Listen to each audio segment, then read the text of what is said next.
নমস্কার, আমি Sanjay. Welcome to সঞ্জয়ের বার্তা, the voice of common man, সাধারণ মানুষের কণ্ঠস্বর। আজকের বিষয় হচ্ছে কমিউনিজম ও হিন্দু বিদ্বেষ। শিক্ষায়, সংস্কৃতিতে, রাজনীতিতে এক নীরব আগ্রাসন।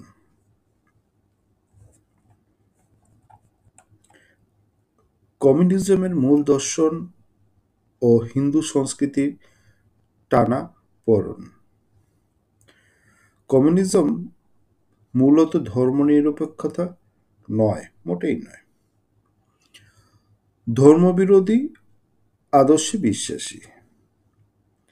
হিন্দু ধর্মকে বুর্জোয়া বা বর্ণবাদী বলে চিহ্নিত করে একে সমাজের অবজ্ঞার জায়গায় রাখার চেষ্টা করে, তো প্রায় করেই ফেলেছে।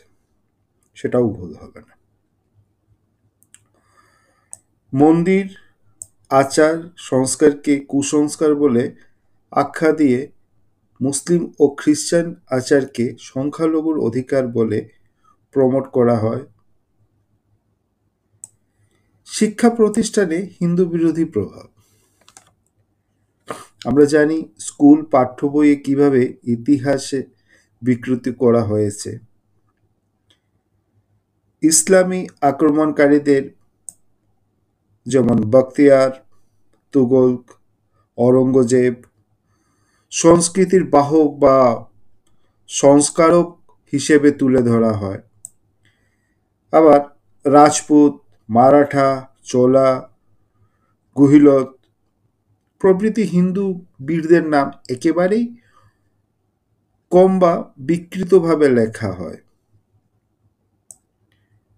মোগলদের গৌরব সময় শাসন বলা হয়, কিন্তু কাশ্মীরি পণ্ডিত বিতরণ, কুতুব মিনারে ধ্বংস করা সব মন্দির, এসই মানে এগুলো একেবারেই বাদ, এগুলো লিখতে নেই।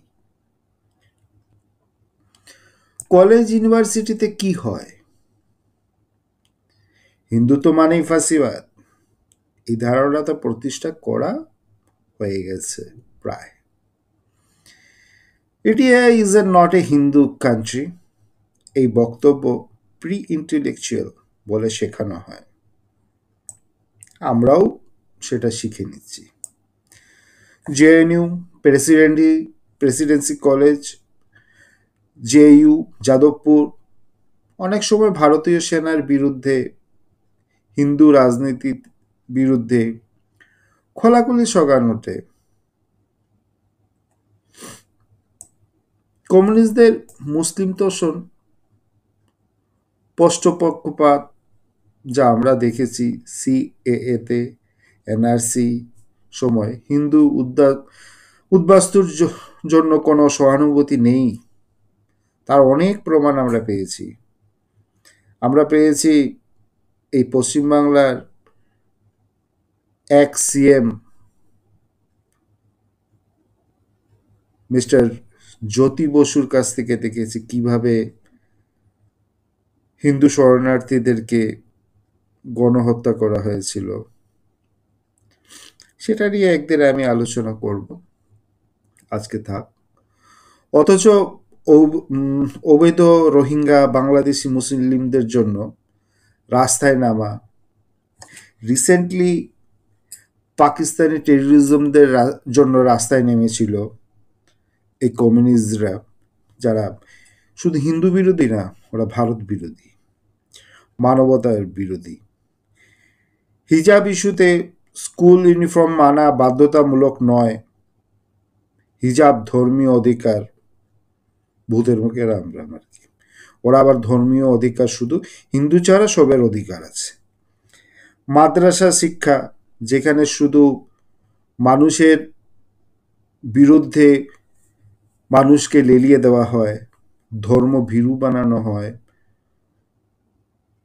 ইসলাম ছাড়া বাকি ধর্মের মানুষদেরকে মারার শিক্ষা দেওয়া হয়, সেগুলোকে সরকারি অনুদান চলে, মুসলিম ধর্মীয় শিক্ষায়, অথচ হিন্দু গুরুকুল বা সংস্কৃত পাঠশালার জন্য বাজেট ছিল না, নেই, এবং যদি কেউ করতে চায় তারও বিরোধিতা হবে।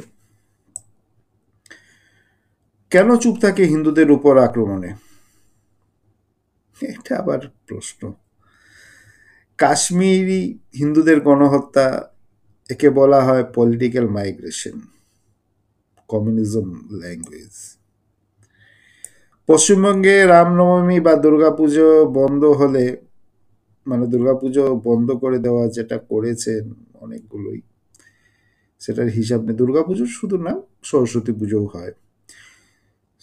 সেগুলো প্রশাসন বলে শান্তি রক্ষার কারণে ওরাও করেছে, এরাও করছে।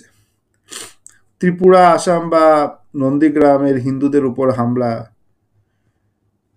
সেটার জন্য যা শেখানো পড়ানো কিছু মিডিয়া এবং বুদ্ধিজীবী, অনেকে আবার এটাকে অন্য বুদ্ধিজীবীদেরকে অন্যভাবে বলে, সেটা এখানে বলা যাবে না। সেই বুদ্ধিজীবীরা মুখ বন্ধ রাখে। তাদের ভাষা ও প্রোপাগান্ডা, ভারত বিরোধিতা, মানবাধিকার, ভারত বিরোধিতা ভার্সেস মানবাধিকার, ভারতের টুকরে হোঙ্গে ইনশাল্লাহ ইনশাল্লাহ স্লোগানকে প্রকাশের স্বাধীনতা বলা হয়, এবং এটা গর্বের সাথে আমাদের কমিউনিজম নিয়ে যারা গবেষণা করছেন বা যারা কমিউনিস্ট বলে নিজেদেরকে বাহবা নিজেরাই করেন, তারা এই স্লোগানটাকে মানে স্বাধীনতার স্লোগান বলেই চিহ্নিত করে। আর হিন্দু ইউনিটি মানে মেজরিটি টেরোরিজম, কিন্তু মুসলিম ভোট ব্যাংক বা ইসলামিক র্যালি মানেই সংখ্যালঘুর অধিকার। তেমনি টেরোরিজম, অল টেররিস্ট আর মুসলিম বলাটাও এই সংখ্যালঘুর অধিকার। ওরা মুসলিম, ওরা টেররিস্ট হতেই পারে, সেটা ওদের অধিকার। আর আরএসএস মানেই আতঙ্ক, অথচ পিএফআই, এসডিপিআই বা জিহাদি চক্রে নিয়ে কোনো উচ্চবাচ্য নেই। ওদেরকে ডাইরেক্ট ইনডাইরেক্ট কেরালাতে কিভাবে ওরা সাপোর্ট করে সেটা আমরা সবাই জানি। আর এইসব কিন্তু লুকিয়ে টুকিয়ে কিছু করছে না, এইসব মানুষের চোখের সামনেই ঘটছে, কিন্তু ভয় বা রাজনৈতিক সুবিধার কারণে অনেকে মুখ খোলে না, খুলতে চায় না। তো শেষে একটা বার্তা, আমার কেশবের বার্তা, ভগবান শ্রীকৃষ্ণের বার্তা। আর যারা হিন্দুদের সংস্কৃতি, আচার, মন্দির, ভাষা নিয়ে বিদ্রুপ করে, তারা জেনে রাখুক, ভারত কোনো হঠাৎ তৈরি হওয়া রাষ্ট্র নয়। এই সভ্যতা হাজার বছরের। যারা ভারতের ভিতরেই ভারত বিরোধী রাজনীতি করে, তাদের মুখোশ খুলে ফেলার এই কিন্তু সময় এসেছে।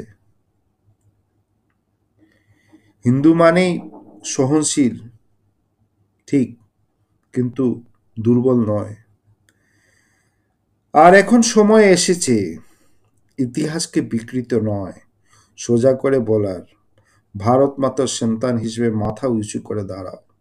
কারণ কমিউনিজম নয়, সংস্কৃতি টিকিয়ে রাখে জাতিকে। এইটুকানি আজকে।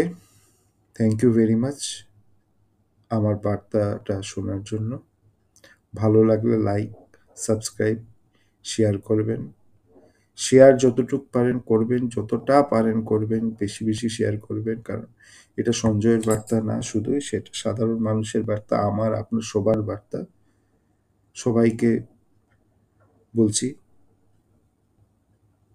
হিন্দুত্বর জন্য, ভারতের জন্য, নিজের জন্য এটাকে শেয়ার করবেন, সাবস্ক্রাইব করবেন। ধন্যবাদ। ভারত মাতা কি জয়। জয় শ্রীরাম।